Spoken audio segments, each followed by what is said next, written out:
छोटी माँ, छोटी माँ। बलराम, क्या होगा लल्ला? सब ठीक तो है ना? छोटी माँ, वो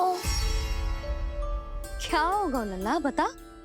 छोटी माँ, आपने कहा था ना कि ये यदि मिट्टी खाए तो मैं आपको बताऊं।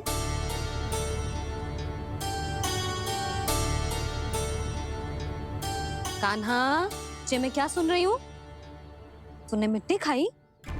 मैया मिट्टी के बारे में पूछ रही है, पर मैंने तो भू देवी का शुद्ध प्रसाद खाया है। मैं कछु पूछ रही हूँ लल्ला, उत्तर दे। तूने मिट्टी खाई है कि ना? तो क्या मैं असत्य बोल रहा हूँ? मैंने स्वयं देखा है छोटी माँ कि अकेले बैठकर मिट्टी खा रहा था। आप सबसे पूछिए, इन्होंने भी देखा था।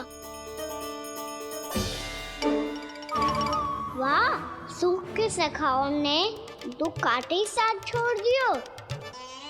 मुझे तुझसे सच सुनना है कान्हा। बता, तूने मिट्टी खाई है कि ना?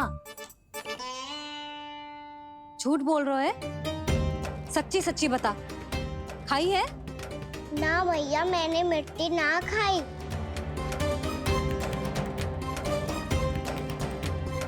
इधर आ।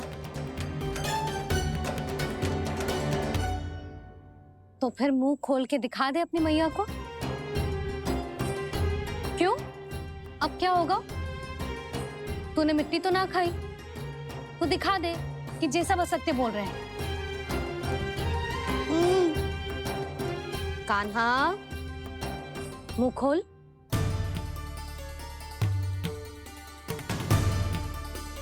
मुंह खोल लल्ला, मुंह खोल के दिखा।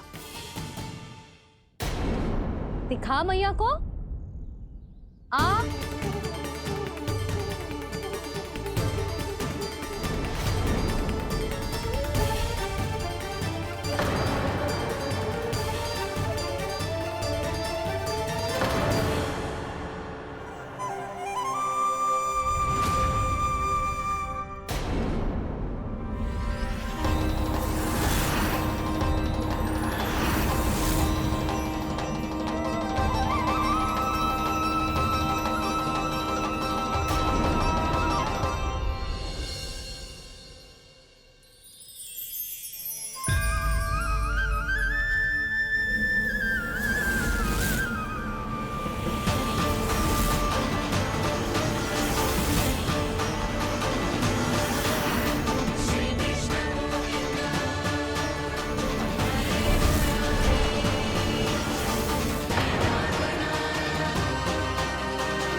हे नारायण, ये कैसा अद्भुत दृश्य है। कान्हा के मुंह में संपूर्ण ब्रह्मांड, पर इसका अर्थ क्या है? नारायण की इच्छा क्या है? क्यों दिखाया उन्होंने मुझे ये सब? क्या बताना चाहते हैं मुझे वो ये सब? कुछ ना कुछ कारण तो अवश्य है। लगता है मुझे मेरे इन प्रश्नों का उत्तर मेरे कान्हा के पास जाके ही मिलेगा।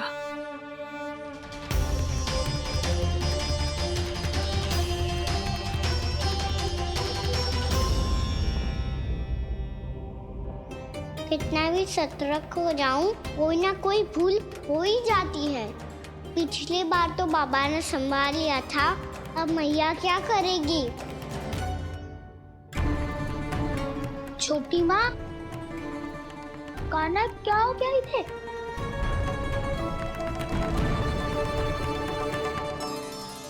मैया,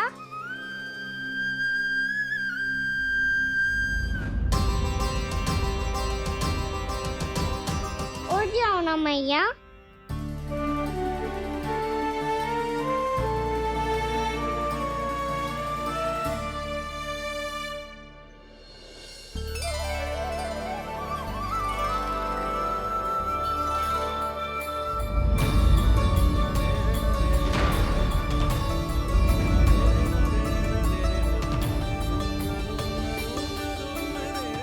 मैया,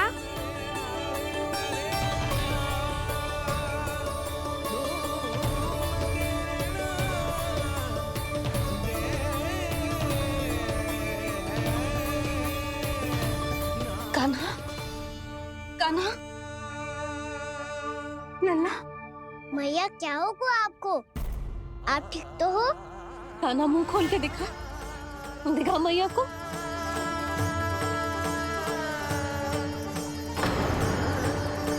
इसमें तो बस मिट्टी है, तो जो मैंने देखा वो क्या था?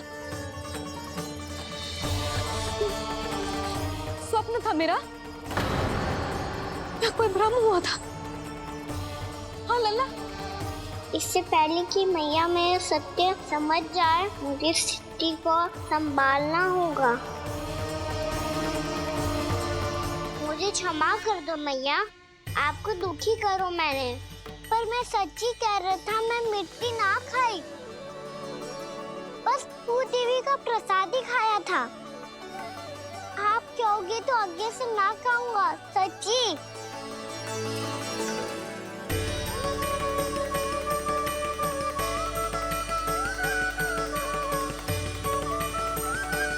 बस बस लल्ला, बस। इसमें विशेष शक्ति ना हो सकती। ये तो इतना भोला है कि मिट्टी को भूदेवी का प्रसाद समझ के खागा। मुझे क्षमा कर दो मैया। ये दूसरी बार हुआ है मेरे साथ। क्या मैं बावली हो गई हूँ? ना ना, मैं तो पूरी तरह ठीक हूँ। फिर क्या कारण हो सकता है इसका? अरे प्रसाद का समय हो गया है और मैंने अभी तक कुछ बनाओ भी ना है। आज फिर से गुड़ ही चढ़ाना पड़ेगा। मैं आए दिन भोग में गुड़ चढ़ा रही हूँ, अवश्य इसीलिए मिट्टी को गुड़ का प्रसाद समझकर खा गो मेरा कान्हा।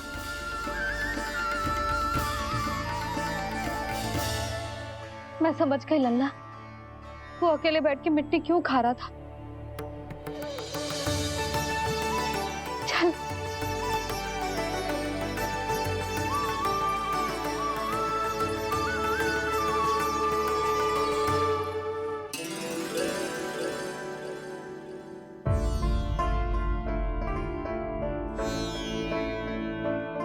मुझे क्षमा कर दो प्रभु।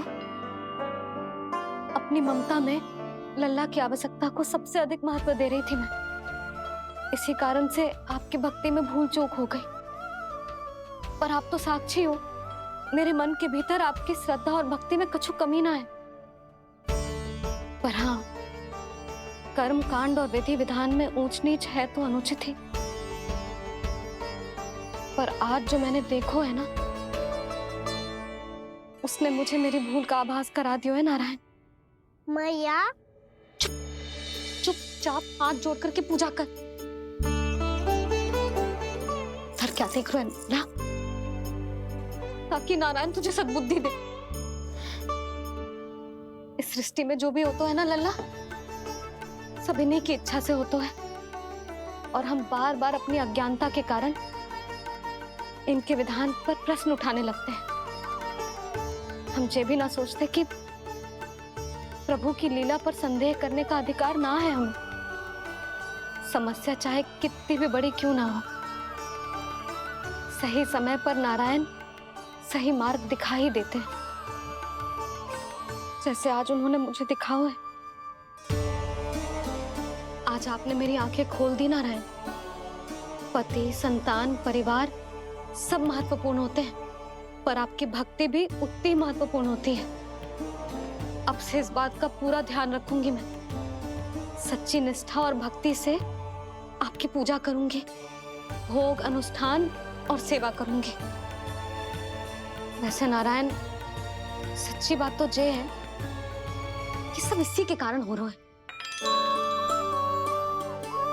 इसके कारण आजकल मुझे समय ना मिलता है। मैया, मेरी सेवा ही तो नारायण की सेवा है।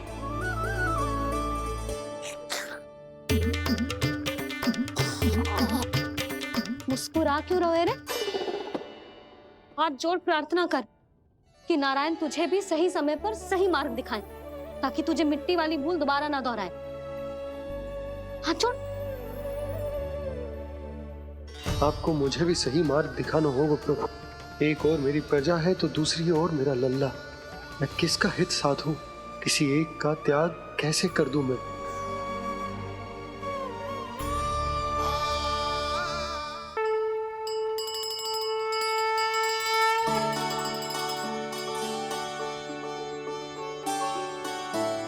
मैया, प्रसाद दो ना। क्यों? मिट्टी ना खानी? नहीं। लल्ला, आज के बाद मिट्टी को गुड़ समझने की भूल मत करियो। समझ आई?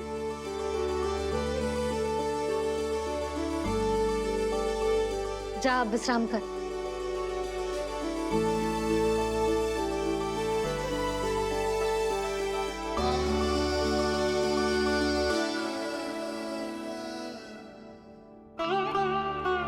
आप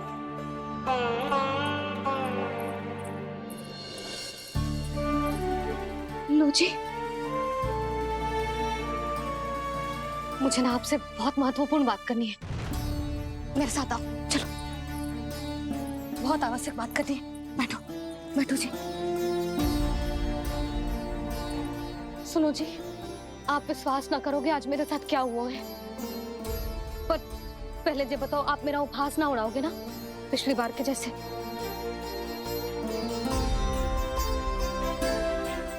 मैंने ना कान्हा के मुंह में फिर से ब्रह्मांड देखो है। आप ऐसे क्या देख रहे हो? सच्ची में देखो है। और इतना ही ना, मैंने तो ये भी देखो कि श्री नारायण गोकुल में हर स्थान पे है। जहां देखो वही नारायण। ये तो इसी बात का संकेत है यशोदा के आज गोकुल वासियों को नारायण के आशीर्वाद और सहायता की आवश्यकता है। इसका क्या अर्थ है? और आप इतनी चिंता में क्यों लग रहे हो? उस व्यापारी ने हमारे गोकुल वासियों के साथ छल किया है यशोदा। जानबूझकर उसने सभी को लोभ के जाल में फंसायो, और ये सब उसने किया है किसी और के लिए। किसके लिए? बताओ जी, किसके लिए? कंस के लिए। कंस के लिए।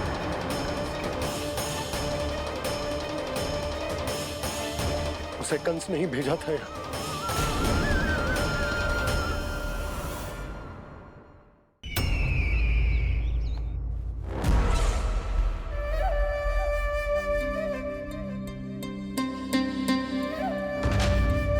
क्या देख रहे हो? तुम इसके योग्य हो परमानंद। अपनी बुद्धिमत्ता, चतुराई और कुशलता से तुमने इसे अर्जित किया है। महाराज की जय हो। महारानी प्राप्ति महारानी अस्ति। हमें तो लगता है कि परमानंद को हमारे मंत्रिमंडल में होना चाहिए। महाराज, परमानंद, जिस प्रकार तुमने गोकुल वासियों को अपनी चतुराई के चक्रव्यूह में फंसा दिया है, अद्भुत था वो, अद्भुत। आप बस आज्ञा दीजिए महाराज, ये सेवक पालन करेगा। आज गोकुल आपके चरणों के नीचे आ गया है। कुछ ही समय में पूरा संसार आपके पैरों तले होगा।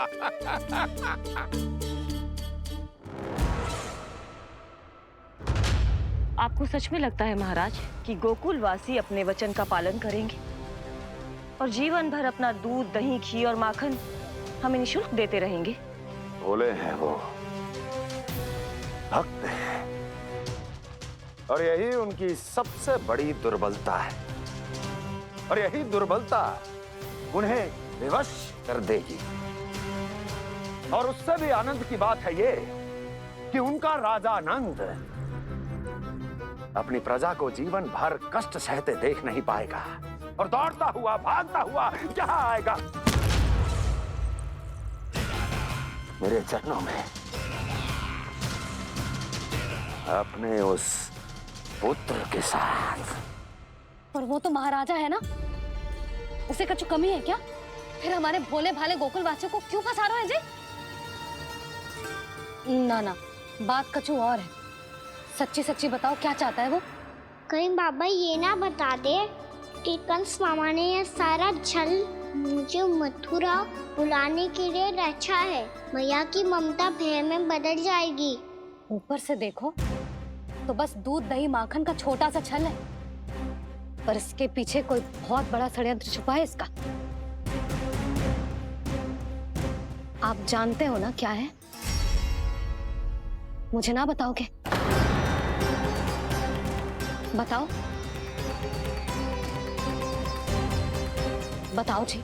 यशोदा, वो चाह तो है कि मैं दरबार में जाऊं और साथ ले जाऊं। साथ ले जाओ? बाबा क्या कर रहे हो, संभालो। किसे साथ ले जाऊं? गांव वालों की दया की पुकार को, उनकी सहायता की गुहार को। उसने कहलवाई है कि मैं हाथ जोड़कर उसके सामने विनती करूं, तभी वो गांव वालों को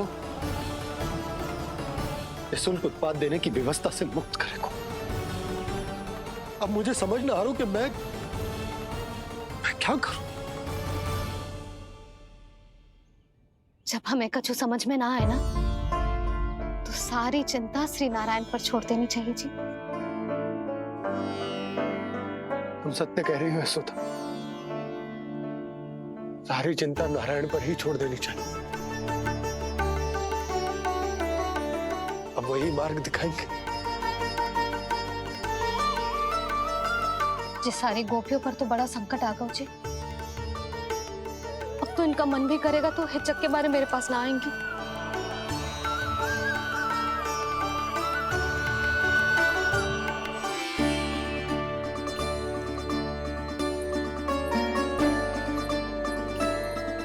बाबा तो पूरी तरह भूल गए हैं प्रभु, ये सच में आप कौन हैं? हाँ मुरली, इस समय मैं उनके लिए केवल उनका लल्ला हूँ। पर आपके पास उन्हें इस चिंता से मुक्त करने का उपाय है प्रभु, है ना?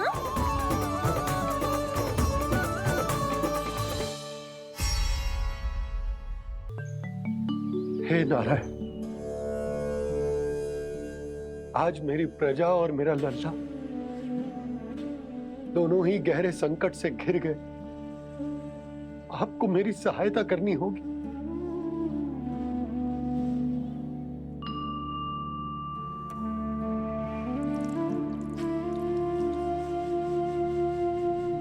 प्रभु, पिता होने का कर्तव्य मुझे एक दिशा में धकेल रहा है तो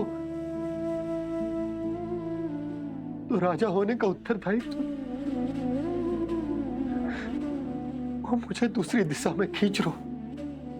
इस भीषण संकट में मैं क्या करूं?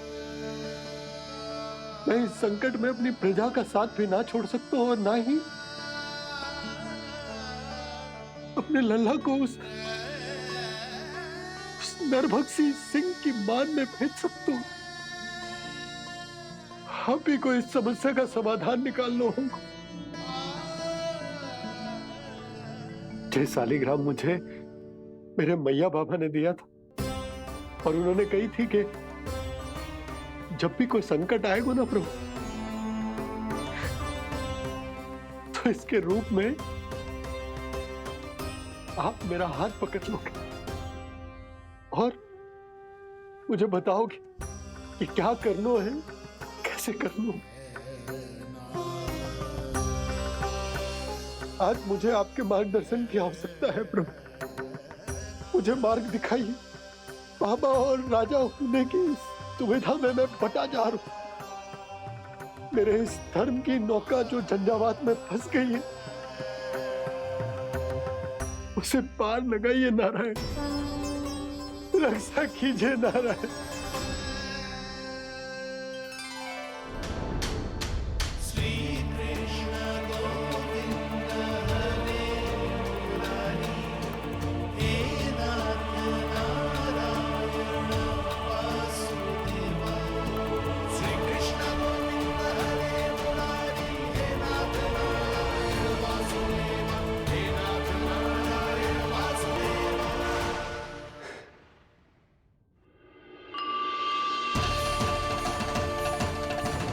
शालिग्राम